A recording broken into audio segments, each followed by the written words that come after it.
தேவனே மோசேயை தேடி வந்தார். மோசேயின் மூலம் தன்னுடைய வல்லமையையும் மகத்தான திட்டத்தையும் வெளிப்படுத்தினார். தம்மை பற்றி உத்தம இருதயத்தோடு இருக்கிறவர்களுக்கு தம்முடைய வல்லமையை விளங்க பண்ணும்படி கர்த்தருடைய கண்கள் பூமி எங்கும் உலாவிக் கொண்டிருக்கிறது. இன்றைய அனுதின தியானம். அப்பொழுது மோசே, இந்த முட்செடி வெந்து போகாதிருக்கிறது என்ன? நான் கிட்ட போய் இந்த அற்புத காட்சியை பார்ப்பேன் என்றான். யாத்திராகமம் 3:3. மோசே தனது வாழ்க்கையின் முதல் 40 ஆண்டுகளை எகிப்தில் வாழ்ந்தார். அதற்கு பின்பு மேலும் சுமார் 40 வருடங்கள் மீதியான் தேசத்தில் ஆடுகளை மேய்த்து கொண்டு வனாந்தரங்களில் அலைந்தார். அந்த 40 ஆண்டுகளிலும் அவரது வாழ்க்கையில் பெரிய மாற்றம் எதுவும் நிகழவில்லை. இப்படிப்பட்ட நிலைமையிலேயே அவரது வாழ்க்கையில் ஒரு மிகப்பெரிய திருப்பம் ஏற்பட்டது. மோசே பார்வோனுக்கு பயந்து ஓடிய மனிதன். தன்னுடைய கையினாலே தேவன் இஸ்ரவேல் ஜனங்களுக்கு ரட்சிப்பை தருவார் என்பதை தன்னுடைய சகோதரர் அறிந்து கொள்வார்கள் என்று அவன் நினைத்தான். ஆனால் அவர்களோ அதை அறியவில்லை. எனவே ஒரு தோல்வியடைந்த மனிதனாய் மீதியான் தேசத்தில் வாழ்ந்து வந்தான். ஆனால் அவனை தேவன் தேடி வந்தார். வனாந்தரத்தில் ஆடுகளை மேய்த்து கொண்டிருந்த போது கர்த்தருடைய தூதன் அவருக்கு தரிசனமானார். அங்கே கர்த்தருடைய தூதனானவர் ஒரு முட்செடியின் நடுமிலிருந்து உண்டான அக்கினி ஜுவாலையிலே நின்று அவனுக்கு தரிசனமானார். அப்பொழுது அவன் உற்று பார்த்தான். முட்செடி அக்கினியால் ஜுவாலித்து எரிந்தும் அது வெந்து போகாமல் இருந்தது. யாத்திராகமம் 3:2.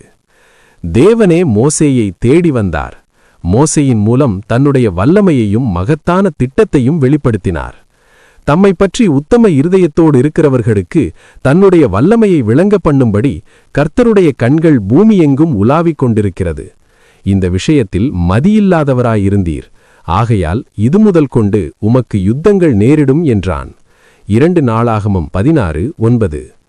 தேவனுடைய கண்கள் இன்றும் கூட மனிதரை தேடியே திரிகின்றன. அவரின் இதயத்துக்கு நேர்மையானவர்களை கண்டுபிடித்து அவர்கள் மூலம் தன் மகிமையையும் மகத்துவத்தையும் இவ்வுலகில் வெளிப்படுத்த விரும்புகிறார். தேவன் நம்மையும் அப்படியே பயன்படுத்த விரும்புகிறார்.